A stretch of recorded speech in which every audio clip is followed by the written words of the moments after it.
I made a video earlier about my 2007 Dodge Ram 5.7 Hemi. It does a weird ticking noise. I'm not sure what it is, but here's how it looks.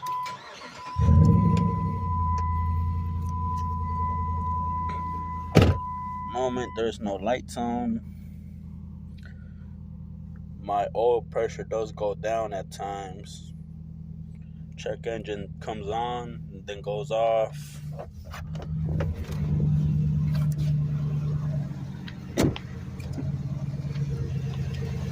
But that's a ticking noise I hear.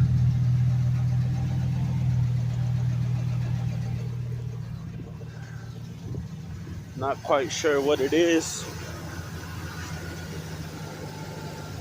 There's the engine.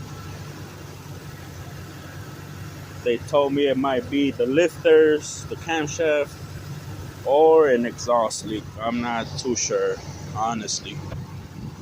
Hope someone could help me figure it out or give me some opinions.